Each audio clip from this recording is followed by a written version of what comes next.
percebendo, às vezes, que a gente está num cenário que é um cenário assim, algo mágico tem que acontecer para você ser descoberto. Ou, de repente, você vai ter que viralizar com algum tipo de instrumento, ou mesmo com algum tipo de imagem, e uma vez viralizado, vira um outro questionamento. O que eu vou fazer com isso? Né? São diversos os casos que a gente vê aí, né, virais uma semana, e depois ele não se perpetua. Né? A grande pergunta que a gente fica é: qual seria mais difícil? Eu me tornar conhecido de um determinado público ou eu me manter com esse determinado público? Então o Igor vem trazer isso para a gente do ponto de vista seguinte, assim, não só pensar em como me tornar conhecido desse público, mas também como me tornar necessário, desejável e rentável. Porque no final das contas a gente também quer a nossa parte, a gente quer a nossa contribuição, né? Então é uma oportunidade grande, a UNA sempre se lançando nesses ambientes. Na semana que vem, claro, eu vou estar lá em Belo Horizonte também visitando a fábrica, visitando outros instrumentos, na outra semana em São Paulo. Então, assim, é um prazer poder estar acompanhando e a casa poder estar recebendo um evento aqui hoje, junto com o ecossistema, o professor Carlos também, que está sempre com a gente aí, outros colegas, né? Não vou ficar aqui nominando, né? Mas agradecer a contribuição que cada um tem dado para essa oportunidade para o nosso Centro-Oeste de Minas, tá bom? Muito obrigado, sejam bem-vindos. E agora eu gostaria de chamar também, para fazer uso da sua palavra, Carlos Vieira, professor colaborador do grupo da ICTI, do grupo Inova Novo Oeste, para falar um pouquinho para vocês. Boa noite, pessoal. Queria agradecer a todos vocês aqui pela presença, agradecer, né, o Igor, que vai palestrar para a gente aqui hoje. Eu queria só fazer uma contextualização para a gente entender o motivo pelo qual, né, esses movimentos estão acontecendo aqui na UNA, aqui em Divinópolis, na nossa região. Em 2019, o SEBRAE ele instituiu aqui na região, em Divinópolis, na região centro-oeste, o chamado Grupo Líder, que significa Liderança para o Desenvolvimento Regional. E esse Grupo Líder, em 2019, né, nós fazíamos reuniões mensais, reuniões bem árduas. E qual que é o objetivo central desse grupo? Tornar a região centro-oeste uma região muito versátil, muito interessante, do ponto de vista para atração de novos negócios. Então, em relação, né, desse grupo, derivou a Agência Novo Oeste, e na Agência Novo Oeste nós derivamos diversos outros pequenos grupos. E a gente está aqui hoje, né, representando esse grupo da inovação, que é o ICTS, Instituição, Tecnologia, Ciência e Inovação. Então, nós articulamos durante esse segundo semestre de 2024 uma possibilidade de fazer os eventos em todas as instituições que são vinculadas com o Inova Novo Oeste. A coisa mais valiosa da sua empresa é a sua marca. Ela vai fazer o seu produto valer mais. Então, você tem o registro da sua marca? Pois é, se você não tem o registro, você está com grande risco de estar criando um produto que não é seu. Então, consulta a Canto Marcas e Patentes e saiba tudo sobre como fazer a sua marca cada vez mais ter valor e ser registrada e sua. Muito obrigado. Obrigada, Carlos. Pessoal, e hoje a noite promete. Hoje nós teremos a entrega do troféu de segundo lugar da segunda melhor startup do Brasil, Shark Hub. Então, no final dessa noite, nós teremos a entrega desse troféu e as medalhas também. Mas agora, nós partimos então para a nossa palestra com o Igor Cardoso. Igor, chamo para sua palavra agora sobre startups, do que é, como iniciar, como atrair um investidor. Então, gente, aproveite bastante as palavras aqui do nosso amigo. Muito obrigada, Igor. Boa noite, pessoal. É um prazer estar aqui com vocês. Igual o pessoal comentou aqui antes, acho que em 4 anos com que eu participo aí do ecossistema, acho que é a primeira vez com que eu vejo o ecossistema tão pujante quanto antes. Para poder falar de startup, para poder falar de inovação, para poder falar de empreendedorismo. É a primeira vez com que a gente vê, né, cada vez mais a pauta pública atuando, né? Então é uma das únicas prefeituras hoje no Brasil que tem um processo de aceleração e é em Divinópolis, cabeçado pela Heloísa. E além disso, a gente deve muito também ao ecossistema, né? E para poder iniciar aqui, pessoal, o intuito é fazer um bate-papo com vocês, com que seja bem dinâmico, sobre startups. Mostrar um pouquinho o que é, como funciona, quem tem uma ideia no papel, como vocês podem tirar essa ideia do papel e como atrair um investidor. Porque hoje aqui em Divinópolis, tal como comentado, existem vários núcleos. E um desses núcleos também é um núcleo de investidor, que é o Inova Invest, onde porque eu sou líder e eu vou estar explicando um pouquinho para vocês aqui como que funciona. E aí, para poder iniciar, gostaria de me apresentar, né? Quem é o Igor Cardoso? Atualmente sou sócio na Mindset Acadêmico, é uma EdTech, até meu sócio, né, o Rafael, está aqui presente.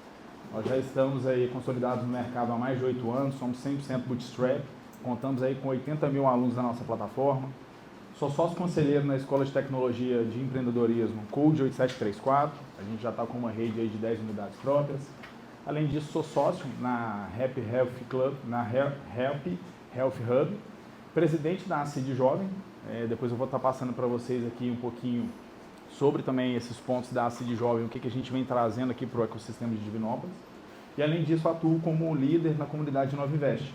A comunidade Inova Invest, ela tem como intuito, pessoal, o seguinte: do lado de cá a gente tem as startups, a gente tem os empresários com que tem todas as ideias inovadoras. Do lado de cá a gente tem as pessoas com que possuem o capital financeiro e têm interesse em investir nessas empresas. E o que a gente faz na comunidade Inova Invest é fazer o matchmaking, é fazer a conexão do empresário, né, com que tem toda a parte do capital, com o empresário, com que tem toda a parte do know-how ali com a empresa.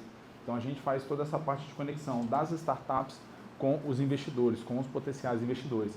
E aqui eu vou estar passando hoje um pouquinho como que funciona toda essa atração, como que funciona para vocês procurarem esses investidores, como que funciona para vocês tirarem do papel todas essas ideias correlacionadas ao mundo das startups. Aí antes de iniciar, pessoal, um ponto com que é interessante até para a gente poder fazer um alinhamento, chama alinhamento de expectativa em qualquer tipo de negócio, que é para poder conhecer um pouquinho quem que está ouvindo e para com que vocês conheçam também um pouquinho com que eu vou falar aqui de forma mais estratificada. Pode passar, por favor, Luiz. Então, o primeiro ponto aqui é o seguinte: quem aqui já empreende ou tem um próprio negócio? Levanta a mão, por favor. E desse próprio negócio aí, alguém tem uma startup ou não aqui? Ótimo, algumas pessoas. Isso aqui, pessoal, é apenas para poder fazer esse alinhamento de como que a gente vai dosar toda a parte da entrega do conteúdo. E aqui, quem não empreende, mas já teve uma ideia, né, no papel, quem está pensando em tirar uma ideia do papel, alguém aqui ainda não empreende, mas tem uma ideia que está engavetada, que está esperando o momento certo, às vezes o sócio correto, às vezes o investidor. Tem alguém? Ali. Ótimo. Além disso, pessoal, vocês que estão aqui já realizaram alguma pesquisa de mercado com alguma pessoa? Por exemplo, a Heloísa é professora aqui na UNA. Vocês já procuraram saber qual que é a dor dela, né? A dor em sala de aula? Vocês já procuraram saber qual que é a dor de uma pessoa em uma determinada área ou determinada função? Alguém aqui já? Se sim, levanta a mão. Ótimo. Isso aqui tudo com que eu estou perguntando depois tem um fundamento, que é para vocês entenderem a linha lógica de como que realmente funciona, né, a construção de uma startup. E quem aqui, né, tem uma dor de mercado que não foi solucionada? Por exemplo, todo mundo aqui usa o Instagram. O Instagram constantemente pode aparecer algum bug. Alguém aqui já notou algum problema e esse problema até então não teve solução? Vocês têm algum problema crônico? Às vezes é um tênis de corrida com que vocês têm, com que a parte do cabedal machuca muito. Às vezes é uma meia com que vocês poderiam estar fazendo com algum tecido específico. Vocês têm algum tipo de dor com que até então não existe algum tipo de solução? Ninguém tem nenhuma dor, então tudo com que vocês utilizam de aplicativos, de softwares, de hardwares, tudo está 100% ou tem algum ponto de melhoria? Por que eu estou perguntando isso, pessoal? Todas essas perguntas aqui sintetizam a ideia do que é uma startup, né? E até para poder iniciar aqui, contextualizar o porquê dessas perguntas anteriores, alguém aqui sabe o que é a definição de uma startup?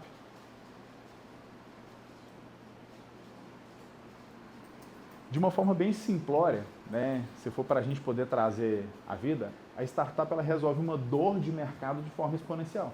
Simplesmente isso. Por exemplo, na Mindset Acadêmico, com que é a minha startup de educação, no início a gente conseguia atender no máximo 500 alunos. Mas depois de um determinado período a gente conseguiu aplicar a tecnologia e hoje a gente atende 80 mil alunos. Então a startup nada mais é que uma empresa de base tecnológica. com que ela utiliza, ela se ampara da tecnologia para com que ela consiga crescer de forma exponencial. E até no próximo slide, a gente consegue perceber aqui como que funciona literalmente toda essa estrutura de uma startup. Porque na estrutura de uma startup a gente faz a análise dela por parte da receita versus o tempo. E existe sim uma fórmula mágica, né? Não sei se vocês já ouviram falar na palavrinha que chama unicórnio. O unicórnio é uma empresa que vale $1 bilhão, né? E existe uma receita desde o dia com que você abre até o dia com que você pode se tornar um unicórnio. O grande problema está nessa parte, nessa região circular aqui, que é como se você estivesse correndo com uma lanterna no escuro e acabasse sua pilha. Aí é onde com que você fica um pouquinho perdido. Porque a startup do início dela até a parte da entrada ali daquele círculo preto, do círculo preto, é tudo muito simples. Ao momento com que ela está entendendo toda a parte do problema, ela está entendendo todo o seu conceito de mercado. Só que a partir com que ela vai prosseguindo, é com que começam a aparecer os problemas. E existe um gráfico que mostra com que 95% das startups numa curva de 8 anos quebram. Mas elas quebram por falta de expertise do sócio, por falta de investimento, por falta de estruturação.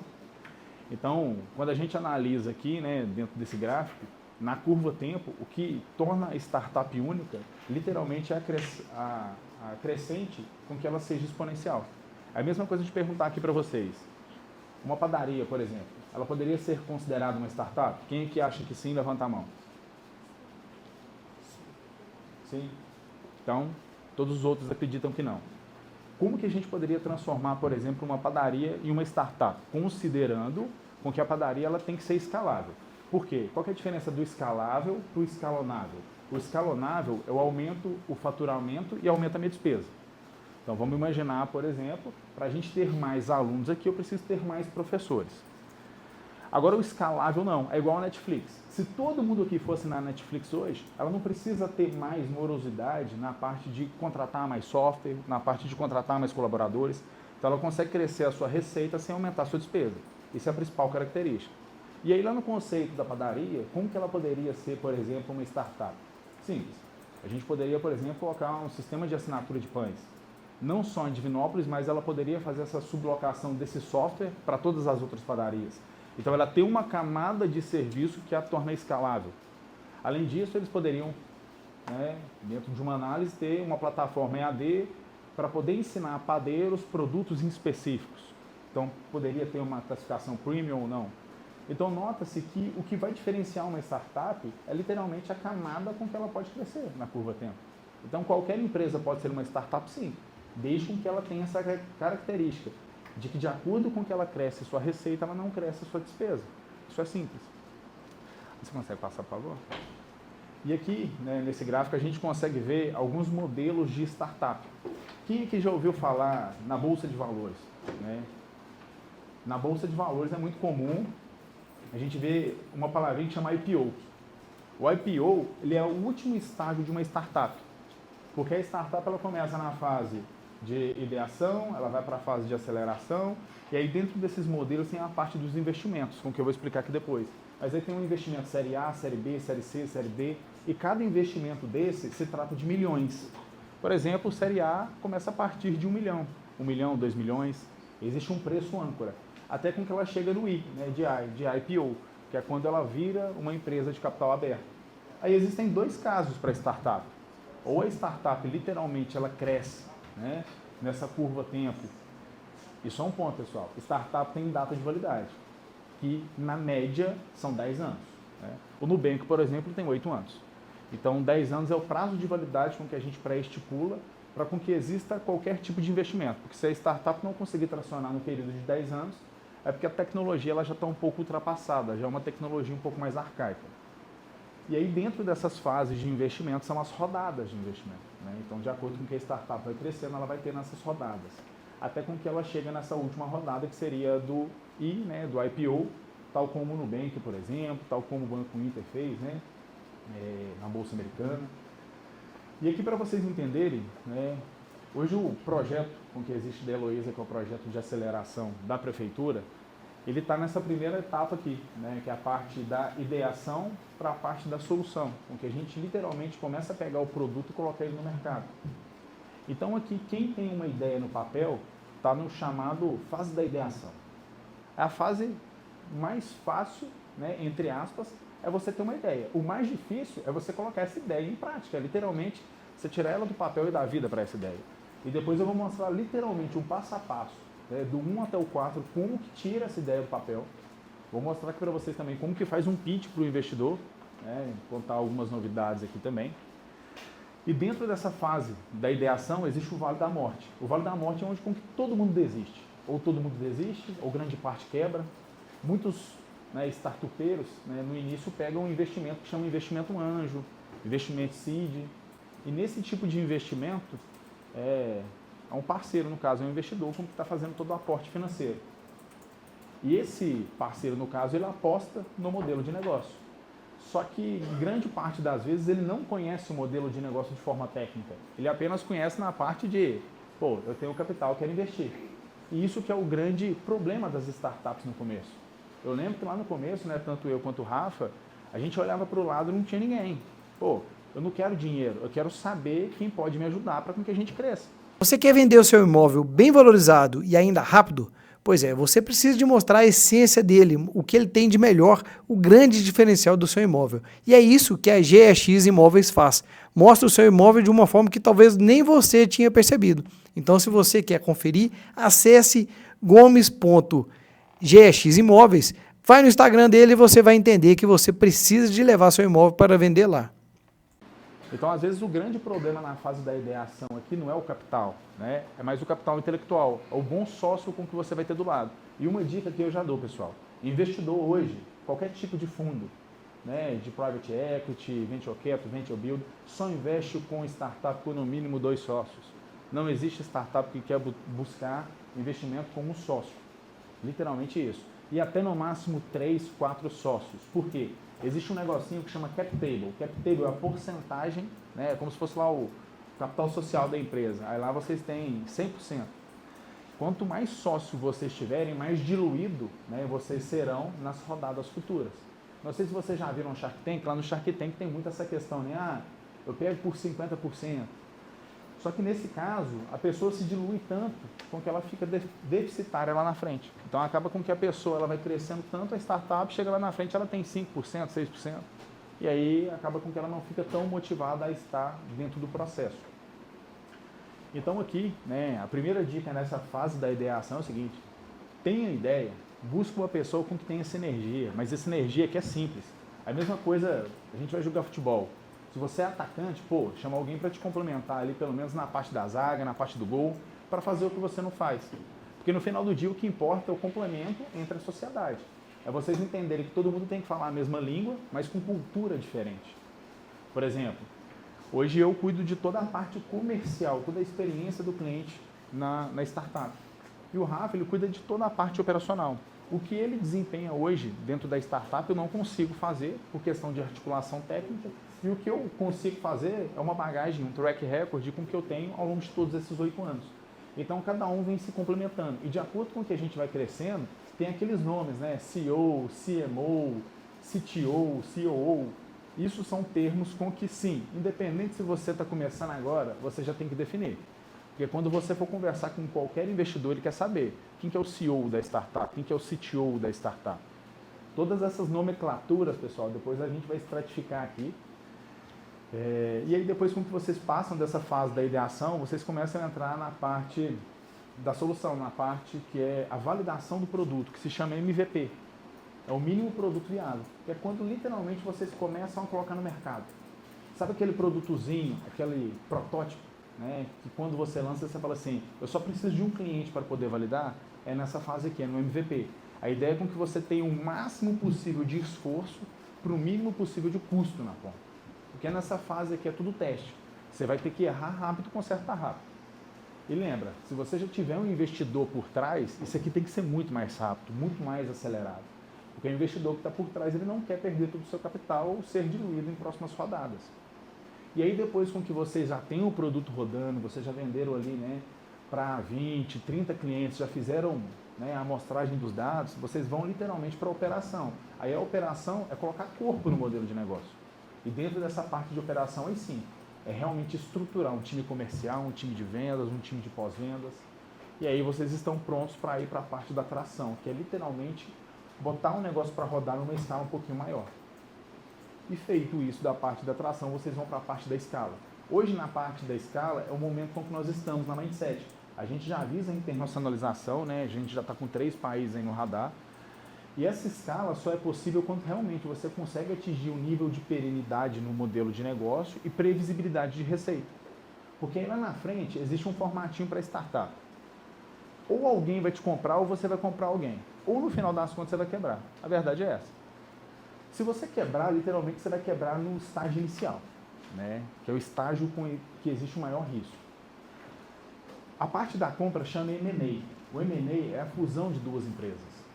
E nós, por exemplo, como nós somos bootstrap, a gente olha para fazer o M&A e não sofrer o M&A. E muito se fala, né? Pô, eu vou criar uma startup para ganhar grana. A única forma com que um founder, que é a pessoa que cria a startup, que está dentro da startup, ganha grana, literalmente, é na venda, é no exit. Só que esse exit geralmente demora. Por quê? Vocês vão ter que fazer o negócio crescer. Sim, startup é um negócio muito promissor, né? São rodadas de milhões e milhões com que rodam todos os dias. E para quem tem uma startup, pessoal, só para vocês entenderem, quando vocês começam a entrar no jogo do equity, a ideia é com que de 12 a 14 meses vocês tenham que fazer rodadas. Então, se você fez uma rodada de investimento hoje, por exemplo, vocês vão fazer uma nova rodada daqui a 13 meses.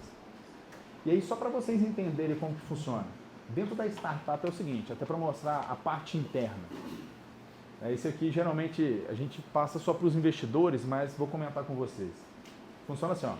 Dentro da startup, no estágio inicial, o que vai diferir ela de uma outra empresa é com que toda a parte de custo tem que ser reinvestida no processo. Ela é uma empresa que não paga dividendo. Se é uma empresa que não paga dividendo, se sobrou R$3.000 ali na linha final, esses R$3.000 tem que ser reinvestido dentro do próprio negócio. Quando vocês vão buscar algum investidor ou vocês estão buscando algum sócio para poder participar do modelo de negócio, vocês vão distribuir ali o prolabore, que é falar assim, pô, quanto que cada um vai receber no final do dia?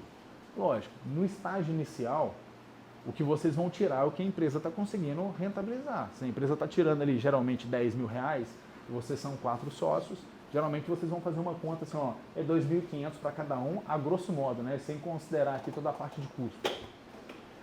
E sempre quando vocês vão fazer uma rodada de investimento, vocês são donos da empresa. Só que a partir de agora, não é somente chegar ali e falar assim, pô, eu tenho que aumentar meu salário, pô, eu preciso trabalhar um pouco mais para poder aumentar isso aqui. Vocês têm que fazer um processozinho que chama due diligence. E a due diligence é um processo contábil árduo, com que vocês têm que declarar e mostrar o porquê de tudo que vocês estão fazendo para o investidor. Então existem 2 formatos de vocês irem no caminho das startups. Ou vocês vão literalmente bootstrap, que é igual eu e o Rafa, a gente foi na Mindset, tudo com que ela gerava de receita, a gente reinvestia. Então a empresa cresceu tanto que a gente não precisou de investidor. Esse é o menor dos casos, porque 100% da empresa fica na nossa mão. Só que é o mais difícil de todos. São pouquíssimas startups que conseguem se manter nesse formato. Ou literalmente vocês têm que entrar no jogo do equity, que chama. Aí no jogo do equity vocês já têm que realmente ter essa mentalidade. E aí dentro dessa mentalidade nós temos startups até que do ecossistema de Divinópolis que foram investidos já 2, 3 vezes, né, com rodadas mais avançadas. E eles já têm uma visão de exit, só que o exit pelo menos é em 5 anos. Existe uma empresa daqui de Divinópolis, né, que é a Raoma, ela fez um deal agora, né, até um deal aberto, de, se não me engano, 5%, ficou na casa de 100 milhões. Né? Só que isso chama cash-in, né? Você tem um cash-in e um cash-out, que é o dinheiro que entra para o bolso do acionista. Então, nesse caso, foi ótimo, né? Porque não é um mercado secundário igual na Bolsa, que o dinheiro entra ali para poder liquidar parte, né, dos acionistas ou parte do valor de mercado da ação. Ali é o valor primário. Então, por exemplo, uma empresa como essa, que é daqui de Divinópolis, fez um deal. Deal significa um contrato, uma formalização de contrato, na casa de 100 milhões. Então, assim, existe a possibilidade de uma empresa amanhã gostar da sua ideia e vir aqui te comprar. Só que grande parte das vezes as empresas vão querer com que você continue dentro do processo, dentro da operação. Isso é um gargalo. Luísa, passa, por favor.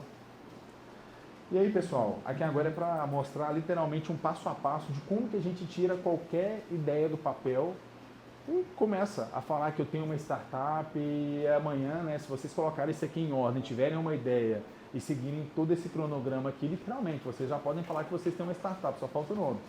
E uma dica que eu dou, pessoal, é o seguinte: a última coisa que vocês vão preocupar com uma startup se chama formalização de CNPJ. O registro do nome já é interessante vocês olharem, mas a parte do CNPJ ela tem que ser a última, porque primeiro é o seguinte: valida o produto, vê se dá certo, vê se para de pé, e aí depois vocês vão estruturar. Na Mindset a gente tem 8 anos, a gente foi formalizar o CNPJ tem 2 anos atrás.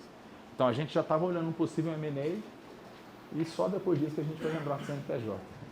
Mas aqui o primeiro passo é o seguinte: vocês precisam organizar as ideias. Então acredito que muitos de vocês já ouviram falar do brainstorm, né, a parte de ideação. Existem várias ferramentas hoje para que vocês consigam fazer um brainstorm. Só que uma com que eu indico para vocês é o mapa mental, né? Quem aqui já usou um mapa mental para alguma atividade, alguma... Ótimo. Então vocês já estão familiarizados com a ideia do mapa mental, né? Aqui eu tenho até um exemplo de um mapa mental com que a gente utiliza, e na parte central o que vocês têm que começar é qual que é o problema com que vocês resolvem. Então, antes de começar qualquer negócio, qualquer startup, qual que é o problema que você resolve?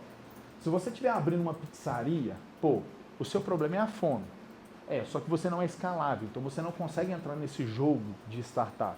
Agora, se realmente você está aqui para poder ter uma ideia de como tirar, né, esse papel promissor com que você tem de uma startup, é por isso. Qual que é o problema que você resolve? Se já existe alguém no mercado, aqui é o momento em que você vai anotar. Porque às vezes você está tentando inventar a roda. Né? Pô, não precisa inventar a roda, vamos pegar o que já existe e vamos tropicalizar? Uma coisa muito simples é o seguinte: caso você tenha um problema com uma parte de LED desse componente, você não precisa tentar inventar a roda, você pode ver o que acontece fora e tropicalizar. Isso é comumente utilizado pelas startups aqui no Brasil. Né? O processo do iFood, né, a implementação do iFood no Brasil, ela foi tropicalizada, entre diversos outros N problemas. Então, a primeira dica que eu passo para vocês, pessoal, é o mapa mental. Porque no mapa mental vocês vão esboçar literalmente 100% as ideias. E aqui é o momento com que vocês vão estratificar tudo, porque a partir dessa estratificação é onde com que vocês vão selecionar o que é mais viável no final. Pô, vocês vão ramificar ali várias linhas. Né? Qual que é o problema de vocês?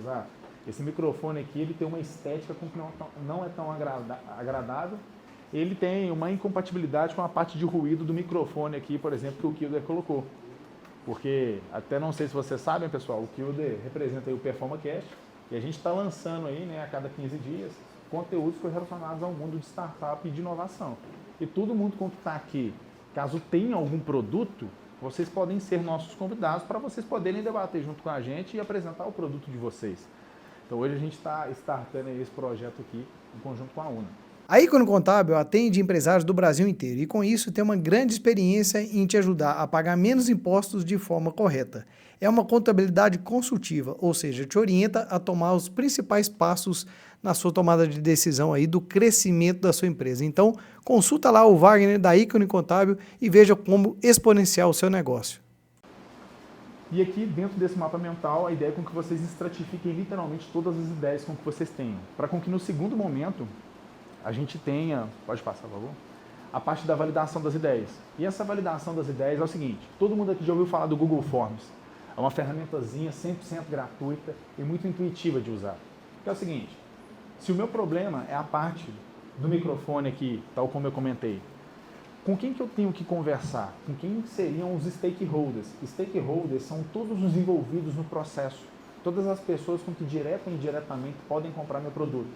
Então aqui, o primeiro passo é o seguinte: ao invés de criar um produto, né, criar uma ideia, já criar o produto e já sair vendendo, no formato de startup, a ideia é com que a gente crie um formulário, que o custo é zero. Vocês vão pegar aí pelo menos umas 50 pessoas, pessoal, e fazer um formulário, que é literalmente: você compraria esse produto ou não? Eu comento de um caso com que teve uma startup que me procurou um tempo atrás, que ela tinha desenvolvido um produto, que era um óculos específico para um tipo, né, de cegueira com que a pessoa poderia ter, né, a partir de uma predisposição. Só que a última coisa com que a pessoa fez foi conversar com o possível cliente desse óculos. Então a pessoa criou ali 10 protótipos, ficou um ano gastando verba, ficou um ano literalmente pensando no hardware e no software. No final, ele falou assim: Igor, o negócio não está rodando. Aí eu perguntei: com quantas pessoas você conversou? Literalmente, quantas pessoas que são propensas a comprar? Ele falou: nenhuma. Na hora que ele foi comprar, literalmente a dor que ele imaginava que as pessoas tinham era outra.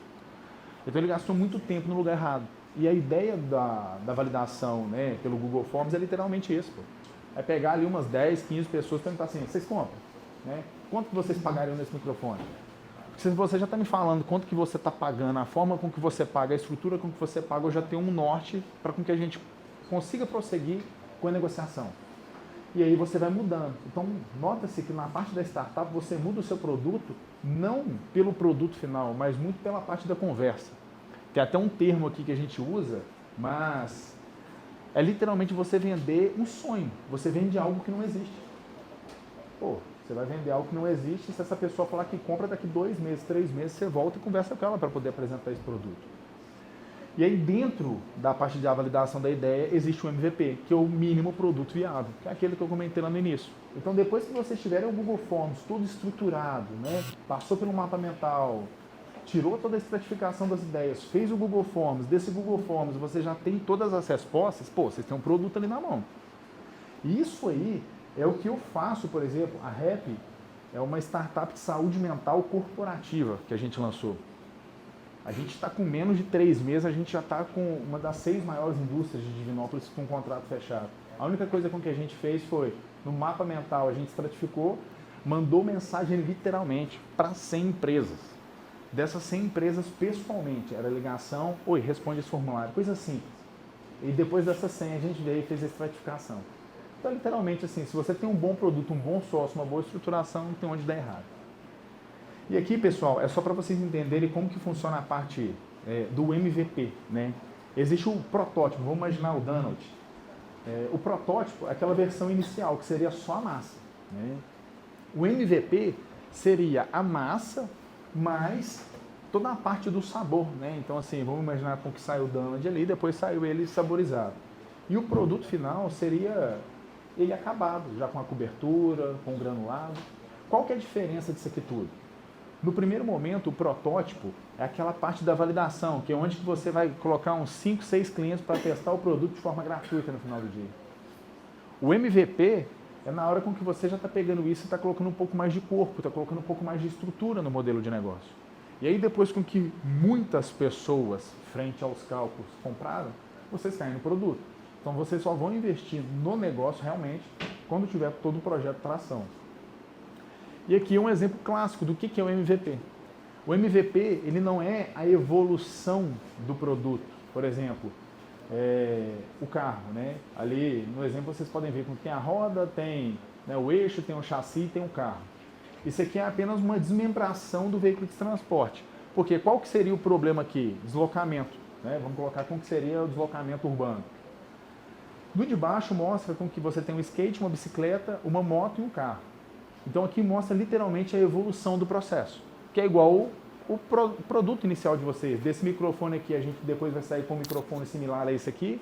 Depois desse aqui, a gente vai colocar um que é de embutir aqui, que são as melhorias. Então, do mesmo jeito que vocês lembram lá como que era o iPhone 1, né, o iPhone 3, se não me engano, acho que foi o primeiro lançamento, né? Desde então, mudou muita coisa. Mudou câmera, mudou estrutura, mas olha o tempo na curva, né, o que se gastou. Então, o MVP é isso. Não é a gente repartir o modelo de negócio, é a gente evoluir o modelo de negócio. Então, hoje vocês vão estar começando com esse skatezinho. E a linha lógica disso aqui chama Roadmap. Roadmap é o planejamento que você tem para crescer daqui para frente. Porque qualquer investidor só vai investir em você se vocês tiverem muito claro o seguinte. Quem que já assistiu o Shark Tank, só para não saber? Lá no Shark Tank, quando eles vão fazer um investimento, o pessoal pergunta muito assim, ó, o que vocês vão fazer com esse dinheiro daqui para frente? Aí o cara vai falar, pô, vou gastar 50 mil em marketing, vou gastar X em estruturação. O que eles querem ver aqui, o MVP, é o roadmap. Olha, hoje a gente está aqui, fatura tanto. No próximo ano, a ideia é que a gente implemente inteligência artificial e a gente chegue em tanto.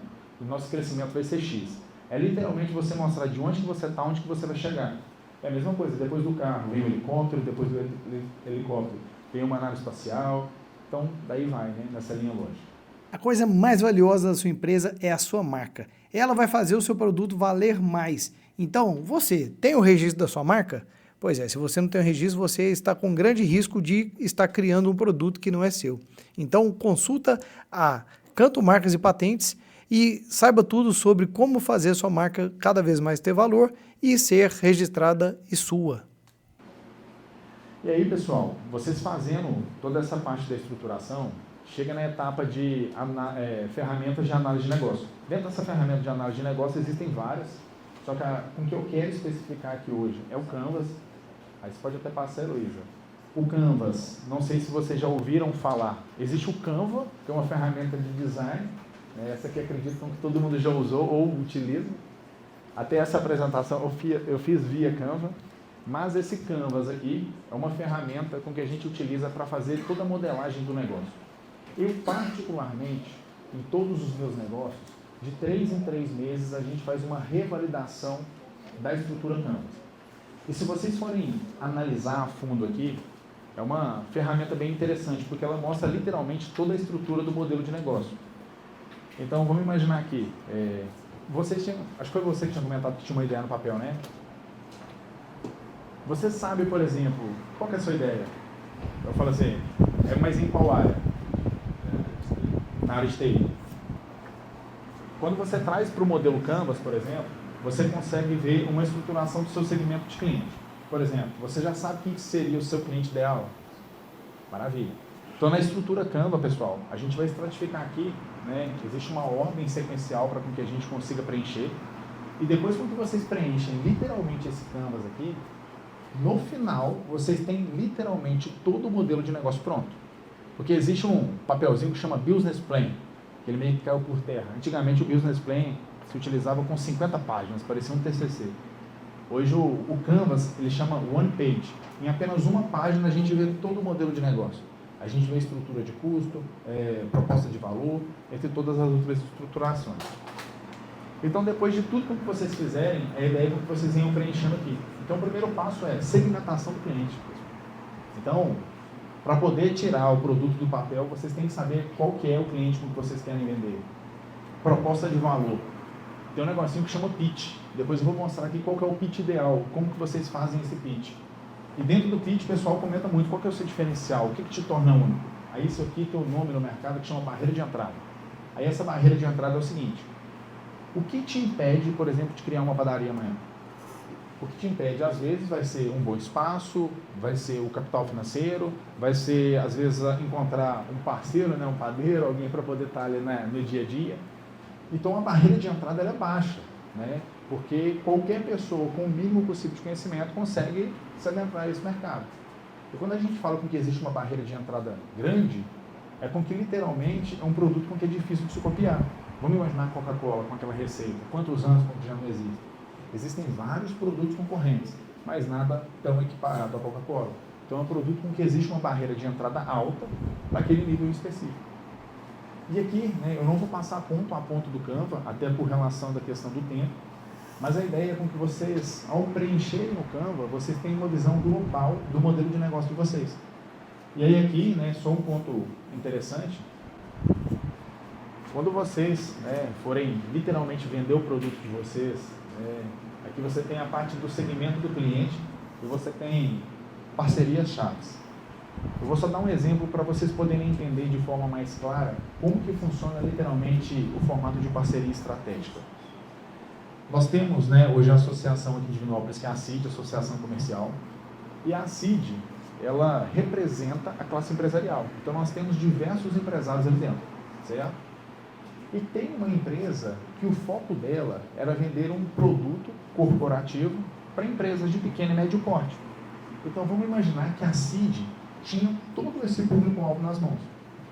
Só que para essa empresa em específica X conseguir mandar mensagem, conversar com todo mundo, era muito moroso, demorava muito. Aí o que essa empresa foi lá e fez? Ao invés dela conversar com 400 empresários de Divinópolis, ela gastou energia simplesmente conversando com a CID, que é a Associação Comercial.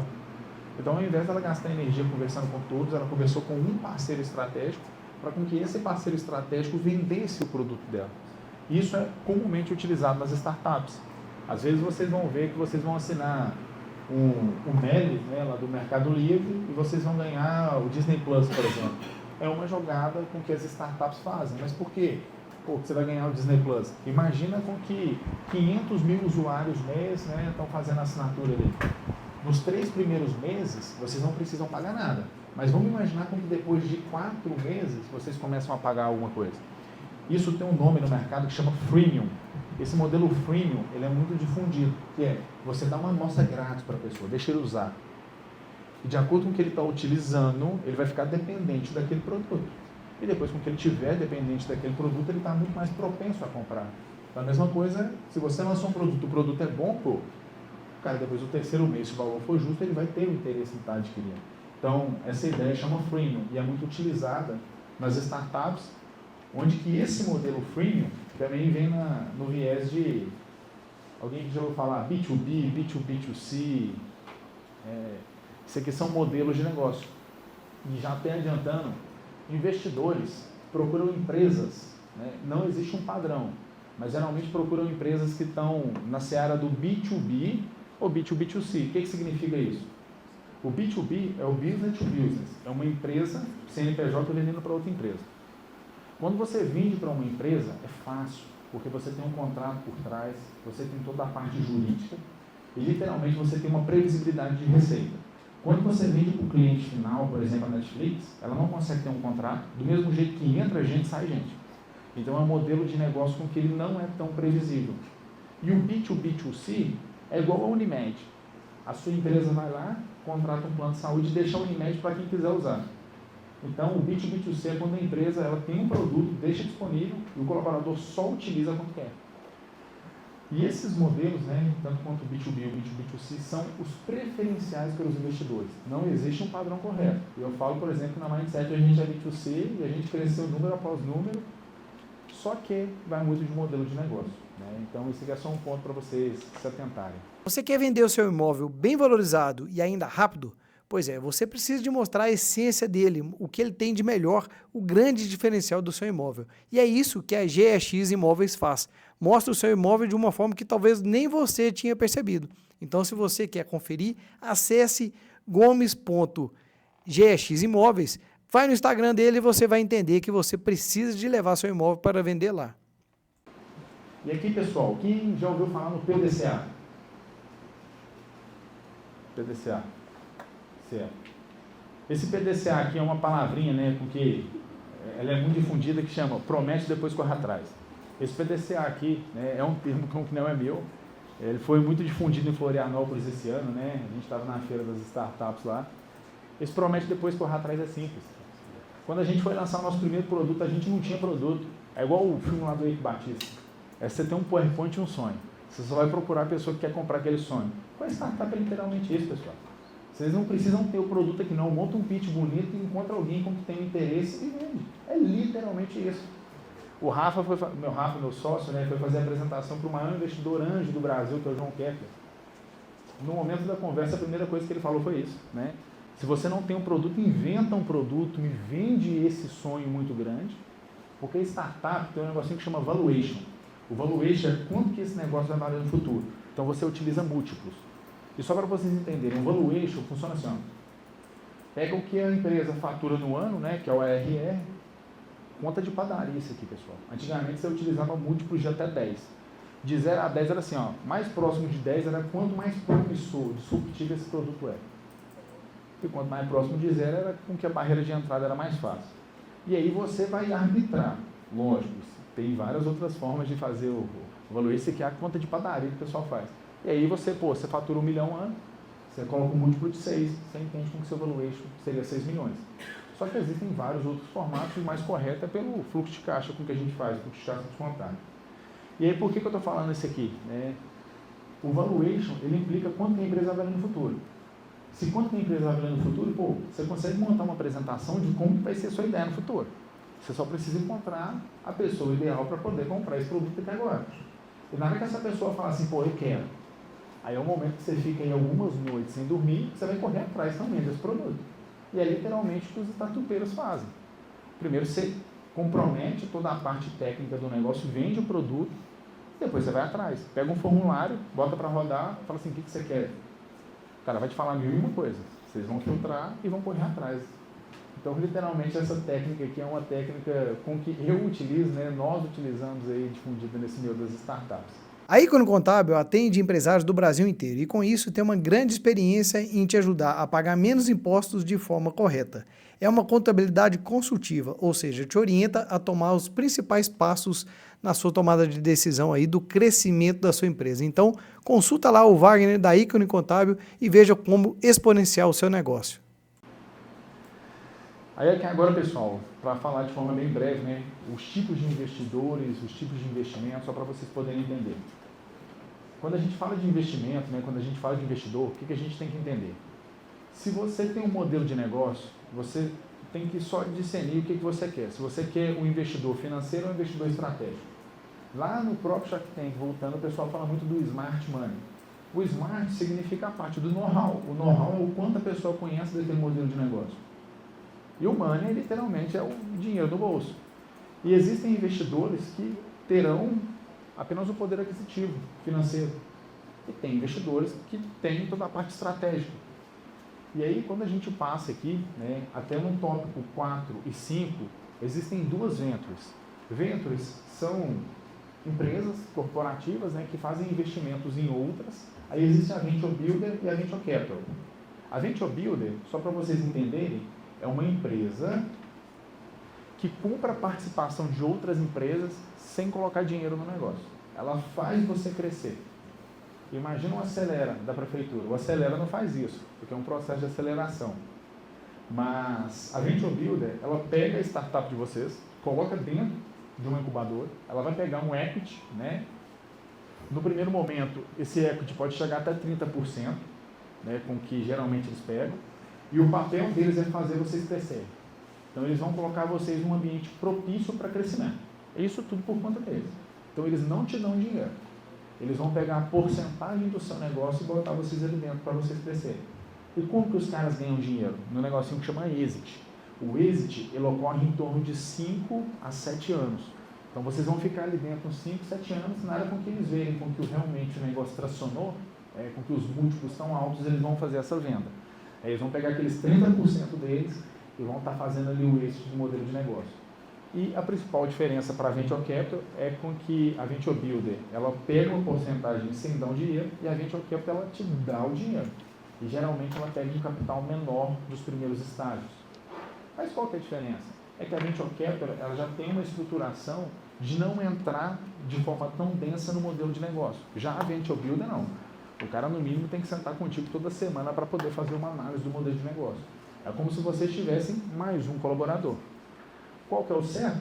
Não existe. Né? Vai depender do modelo, da estratégia de vocês. Por exemplo, hoje Divinópolis está se beneficiando muito por isso, porque nós temos aí algumas parcerias, né, próximas de Venture Builder. Hoje a gente tem a FCJ, que é a maior do Brasil, né, que ela vem com parceria da Federa Minas.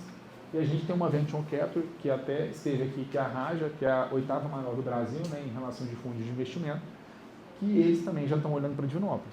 Então, é o seguinte, pessoal, dinheiro está aí, né? Dinheiro não falta, não. A questão agora que está faltando são boas ideias. E aí a gente tem o investimento anjo, o capital semente e as aceleradoras. O investimento anjo é literalmente aquele com que está iniciando, né? Aquele investidor com que às vezes tem um pouquinho de dinheiro, quer investir no seu negócio, às vezes vai ser muito mais família, né? Tia, amigo, as pessoas que apostam em você nesse primeiro momento. O capital semente seria o seed. Esse capital seed aqui é um grupo de investidores. Vamos imaginar com que junta nós três aqui com capital baixo para que a gente consiga fazer um aporte. E existem as aceleradoras. Hoje o processo do Acelera Divinópolis é considerado um processo de aceleração, né, de 3 a 4 meses. Então ele não pega nenhum equity seu, mas ele te ajuda a crescer de forma gratuita. Gratuita não, né? No final você ainda pode ganhar um prêmio de até R$10.000. E existem vários outros modelos, pessoal. Esses aqui são os comumente mais utilizados. E o Inova Invest, que é o que a gente está aqui em Divinópolis, a gente vem na parte do capital semente, na parte do investidor anjo, com que a gente consegue destinar cheques até R$100.000. Então, no primeiro momento é o seguinte, acredito fortemente com que ninguém aqui precisa de dinheiro para alavancar o modelo de negócio, porque provavelmente vocês precisam de mais estrutura, mais know-how, mais conhecimento, mais acesso à informação. E é isso com que a gente vem tentando trazer pelo ecossistema, né? E aí, né, até para poder caminhar aqui para a parte final, para encerrar, só o que tem que ter no pitch, pessoal. Né? E essa ideia do pitch aqui é literalmente vocês já conhecem como tirar a ideia do papel, vocês já entendem um pouquinho da ideia do investidor. Pô, agora vamos colocar aquele PDCA para rodar, aí vamos fazer um bom Canva ali e vamos vender para o pessoal. Aí existem alguns tipos de pitches. Só para vocês entenderem. Hoje, se eu fosse fazer um pitch aqui de alguma das startups, seria um pitch institucional. Então, um pitch com que eu não falo o valuation do negócio, que eu não apresento o modelo de negócio estruturado, mas eu mostro muito a parte de dados, eu mostro muito bem toda a relação do roadmap, de como que a empresa está, onde como que ela quer chegar. Só que existe o pitch de 1 minuto, que é o pitch de elevador. Esse pitch que foi muito difundido em BH. BH hoje tem a 3ª maior comunidade de startup do Brasil, chama São Pedro Vale. Então, se a gente for aqui do ladinho em BH, a gente vai encontrar as maiores, né? E um unicórnio é de Divinópolis, não sei se vocês conhecem, chama Quinto Andar, né? Um dos sócios é daqui de Divinópolis, né? Então, uma das pouquíssimas empresas brasileiras que se transformaram em unicórnio veio daqui de Divinópolis e foi um dos fundadores ali do São Pedro Vale. Então, o pitch de 1 minuto é aquele que o investidor não está nem querendo olhar na sua cara, né? Ele literalmente só quer entender um pouquinho do modelo de negócio. A ideia é com que vocês não tenham um slide, não tenham uma apresentação aqui, é com que vocês sejam literalmente objetivos, e o ser objetivo é sintetizar tudo, né, em 1 minuto. É o modelo de negócio, o preço, como que funciona. Parece muito pouco tempo, mas né, o pitch de elevador é o one page, né? Depois com que vocês fazem o Canva ali, né, vocês vão estratificar uma linha, pelo menos, para cada uma das etapas do Canvas, aí você tem um pitch de 1 minuto. O pitch de 5 minutos, ele é o mais utilizado hoje em dia, que é o pitch com que você aprofunda nos dados, aí você faz uma apresentaçãozinha bem básica, bem sucinta, né? Eu vou mostrar aqui quais são os tópicos com que a gente aborda nesse pitch. A gente tem um pitch de até 15 minutos, que aí a gente tem um material um pouco mais preparado, um pouco mais denso. E a gente tem uns pitches de 20 minutos. Para vocês terem noção, o pitch com que vocês veem no Shark Tank, ele dura em torno de 45 minutos. É um pitch um pouco mais estruturado. Porque em torno de 15 a 20 minutos vem muito na estruturação do empresário para poder fazer aqueles takes. E a gente consegue falar isso com propriedade porque a gente já entrevistou algumas empresas que participaram, né, do Shark Tank. Então o pessoal vem debatendo muito como que funciona essa parte por trás, né? E aí, Heloísa, a primeira etapa com que tem que ter um pitch de vocês, pessoal, chama storytelling. Acredito que todo mundo aqui segue alguém, todo mundo aqui tem Instagram, primeira coisa? Acredito que sim, né? No Instagram, acredito com que vocês têm ali o influencer predileto, né, com que vocês seguem, seja na parte de finanças, seja na parte técnica, seja na parte de empreendedorismo. O que faz com que vocês acompanhem essa pessoa é o storytelling. O storytelling é vocês se verem tal como aquela pessoa, né? Se você gosta muito de tatuagem, você vai seguir uma pessoa porque ela tem muita tatuagem, ou se a pessoa viaja muito, então você se espelha no que aquela pessoa faz. Isso se chama storytelling. E na apresentação do pitch, a primeira coisa que vocês têm que ter é um storytelling muito definido. Por exemplo, se eu estou falando de um problema no microfone, então dentro do storytelling eu tenho que abordar com que pessoas que falam em público têm esse problema, eu tenho que fazer com que quem estiver sentado se sinta aqui. Porque se o cara que estiver sentado falar assim, pô, esse produto é para mim. Após que vocês já estavam passando ali no Instagram, né, descendo a tela, vocês falam assim, pô, estou precisando disso aqui. Esse produto se conecta comigo. Isso é o storytelling. É você fazer o ouvinte fazer parte da palestra, né? E aí o produto se vende automaticamente. E aí depois que vocês fizerem isso, o segundo ponto é o problema. O que é o que vocês respondem? Qual que é a dor com que vocês resolvem? Então vocês já vão colocar de imediato aqui qual que é a dor, qual que é o problema, sintetizado de uma forma muito breve. Para com que no terceiro ponto a gente tenha a solução. Qual que é a solução com que vocês propõem? Então primeiro vocês contaram uma historinha do modelo de negócio, falaram qual que é o problema que vocês resolvem. Agora vocês vão falar como que vocês resolvem isso aqui. Pô, eu estou com um problema no microfone. Beleza, como que eu vou solucionar isso aqui?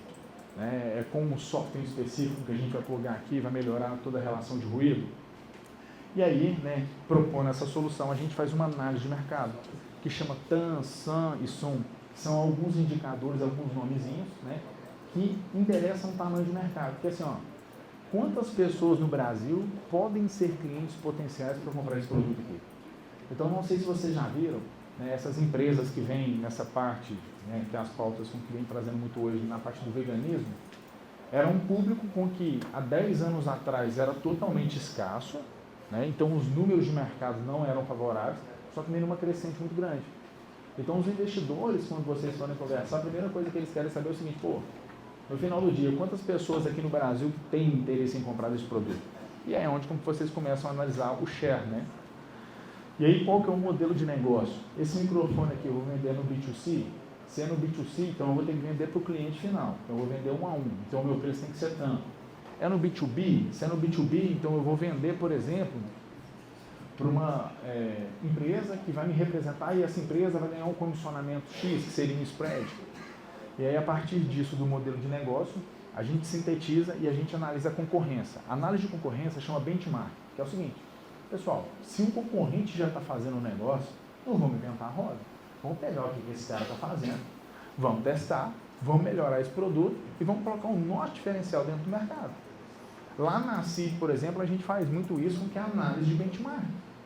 Pô, uma conversa com que a gente teve com o outro presidente lá, com o Clécio, cara, ao invés de a gente inventar a roda, inventar toda a estruturação de uma associação que, imagina, pessoal, é moroso, a gente foi nas maiores do Brasil para que a gente conhecesse o que é o que eles estão fazendo. Pô, o pessoal está fazendo, está dando certo, vamos replicar. Aí a gente traz para cá o nosso diferencial. O que é o nosso diferencial? O que nos torna único? Aí é o que chama tropicalizar, né? Feito isso, né, quando vocês forem apresentar o pitch, vocês têm que apresentar o que é a equipe de vocês. Porque vocês têm que entender uma coisa, investidor no final do dia não compra empresa, compra empresário. Se o empresário é bom, pô, a empresa tem fundamento. Por quê? Existe um negocinho que se chama pivotar, que é quando vocês estão ali no vale da morte na startup. Se você for muito bom, você vai entender com que o mercado aqui não é tão promissor quanto talvez por aqui. E não é porque você está, né, batendo cabeça num ponto X que você não pode ir para um ponto Y. Então, né, o investidor no final do dia ele olha muito mais para o empresário do que para a empresa, né? Então, por isso que é importante ter essa pluralidade. E uma coisa, né, com que está sendo muito difundida, os fundos de investimento estão olhando muito para as startups com mulheres à frente como CEO. Isso é um ponto com que ultimamente já tem, assim, acho que de uns 2 a 3 anos para cá está sendo muito difundido, porque existe um número muito baixo, então está existindo um dinheiro na mesa muito maior para quando as empresas ainda, ou, né, e quando eu falo à frente, é na mesa diretora, né? Então, quando já existe uma mulher na frente da mesa diretora, essas empresas já saem na frente. E além disso, a gente tem o roadmap. Aí o roadmap é literalmente onde que vocês estão, onde que vocês vão chegar. Pô, hoje eu estou aqui, amanhã eu vou estar em BH, depois daqui a um tempo eu vou estar palestrando no X, e aí literalmente você contar o modelinho de negócio. Porque na hora que vocês contam esse modelinho de negócio, né, é o que brilha os olhos ali do investidor ou do potencial parceiro para estar fazendo entrada no modelo de negócio. Aqui, pessoal, dessa palestra, a gente encerrou. Gostaria de saber se vocês têm alguma dúvida. Depois eu vou apresentar para vocês aqui, de forma bem breve, uma novidade que a gente está trazendo pela CID Jovem e tem totalmente vínculo com essa pauta aqui de startups. Mas antes eu gostaria de saber se alguém teve alguma dúvida. Passei aqui de forma direta, né, até para encurtar o tempo, para não tomar muito de vocês. Mas eu gostaria de saber, alguém tem alguma dúvida, algum ponto? Assim, de acordo com a vivência que você tem como startup, você conseguiu enxergar uma espécie de padrão de como normalmente as pessoas têm ideia daquele negócio? Tipo, a pessoa estuda muito sobre a área, você conseguiu enxergar algum padrão? Cara, isso aí é incrível. A gente estava conversando com o Davi. O Davi é um dos 20 representantes da Google no Brasil. Ele estava até na CID no último happy hour que a gente fez semana passada. 85% das startups nascem a partir de uma dor própria. É um incômodo próprio. Lá no comecinho eu perguntei, no alinhamento de expectativa, qual dor que vocês têm, mas essa dor ainda não foi solucionada. Então, geralmente, parte de um conformismo próprio, né? Pô, vamos pegar lá a Easy Taxi, o Thales Gomes. Pô, era de um problema com que existia dele com a parte de pegar táxi, com que ele fez o matchmaking, né? O meu problema com a Mindset era um problema com que eu tinha quando eu fui fazer meu primeiro intercâmbio, né? Então, aquela parte de fazer conexão de aluno com professor. Então, grande parte das startups com que eu conheço e com que a gente vem estudando, literalmente parte de problemas próprios. Aí por isso que é interessante você voltar lá atrás, assim, o que é o que eu tenho aqui hoje que, pô, poderia ser melhorado. Não é inventar a roda. Não tem como inventar mais quase nada hoje em dia. É muito aperfeiçoar o que já existe. E aí é a intenção da startup. Essa é apenas uma camada, um processo com que plugue em um outro processo. Alguma outra dúvida, pessoal? Em que momento que a startup, ou se é que essa possibilidade já existe no começo, ela deixa de ser apenas uma ideia digital e passa a ser uma ideia física, algo tangível, que a gente possa, um produto que a gente possa realmente pôr no mercado de forma tangível. Não é apenas uma ideia digital que vai ser alcançada por meio de internet. Não entendi. Ótimo. Nesse caso aqui com que ele tinha... Como que você chama? Marcos. Que ele tinha perguntado, qual que é o momento, né, com que a gente sai do o que é intangível para o tangível, né, que é o que começa a ser palpável. Então existe muito nos modelos de negócio. E eu vou te dar um exemplo pela minha startup, na Mindset. Depois de 8 anos, né, a gente sempre atuou no online. E agora com que a gente viu uma possibilidade de trazer esse produto para o presencial. Porque até então o produto tracionava totalmente no online. Então, vai depender muito do seu modelo de negócio, muito da estruturação do seu produto. Tem produto que nasceu para ser 100% digital e não tem como trazer presencial. Esse produto nosso, ele não tem como ser presencial. A gente está tendo que implementar mais outras ações, né? Então, assim, se fosse para responder de forma objetiva, depende muito do modelo de negócio. Então, cada modelo tem sua particularidade.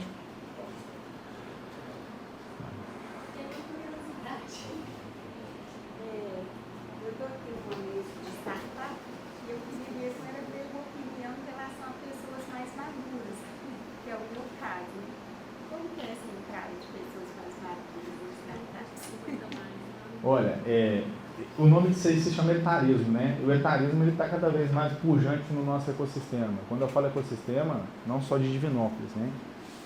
A gente tem conversado muito com pessoas, tem até um produto da FSJ que é correlacionado ao etarismo, mas assim, hoje os fundos estão pluralizando muito a forma de entregar o recurso ali na ponta. Então tem fundos que estão olhando só para a parte de cotas correlacionadas a mulheres, só para a cota racial, e tem muito fundo olhando para a parte do etarismo. E assim, ao meu ver, pelo que a gente vem conversando, né, até o Kilder tem essa resposta, né, com que o João Kepler comentou, qual que é o número que o João Kepler tinha falado, né, que é a média... A média é 45 anos que eles investem. A maioria dos investidos, né, tem a partir de 45 anos. Ele já passou por muitos problemas, né, já aprendeu bastante. Isso aqui é que o maior investidor anjo hoje da América Latina, João Kepler, comentou com que das 1.000 startups com que ele investe, na média, 45 anos é a média do foco. Só que, na hora que foi puxar na estratificação, são poucas pessoas abaixo de 30. Né? Por exemplo, eu tenho 30 anos. Né? Então, assim, ali eu entraria numa exceção do produto dele. Então, você vê muitas pessoas com 55, mas é igual o que o Hilder comentou, que é um grau de maturidade com que você tem um senso, a tomada de risco, muito maior do que, às vezes, quando você está, né, jovem com as ideias embrionárias. Às vezes o lugar que te cabe naquele momento é no outro lugar da história. Isso mesmo. Hoje as empresas utilizam muito a questão do friendly age, que são os amigos da idade. Então, o caso mais tradicional que existe hoje na história de uma startup, na verdade, aqui é passa pela só para não... Apple ainda quando era o Macintosh. O Steve Jobs tinha todo aquele processo criativo, mas o gestor dele, o CEO dele, era um cara de quase 60 anos de idade. Né? Então, assim, às vezes a gente vai entender o nosso posicionamento também, sabe? O que não quer dizer que a gente não esteja disposto à criatividade, a lançar o produto, né? Agora, a ser acolhido, eu acho que a gente está entendendo assim, qual é o posicionamento que cabe a gente dentro do mercado. Esse acolhimento que eu estava pensando. Não, espaço para acolhimento tem, pode ter certeza disso. E agora mudou essa política, que é a chamada de friendly age, que são empresas contratando pessoas com mais de 50. E aí, nesse gancho, é onde que eu vou entrar aqui agora, para poder falar um pouquinho de uma rede de apoio com que existe em Divinópolis, que é a CID. E independente do termo a CID Jovem, né, eu sou o presidente da CID Jovem, o Kilder é nosso diretor de marketing e comunicação. O jovem aqui não é um jovem pela faixa etária, né, de que a gente não trabalha muito com isso. Porque a gente trabalha literalmente de espírito de engajar no seu próprio negócio. Então, nós temos parceiros na CID Jovem que já estão aí com quase seus 60 anos. E por que eu estou falando isso aqui, pessoal? A CID é uma associação comercial de 72 anos, pô. Quando a gente para olhar, parece um modelo totalmente arcaico, né? Um modelo antigo. E a gente tem que inovar, tem que oxigenar. E a partir disso vem a Acid Jovem.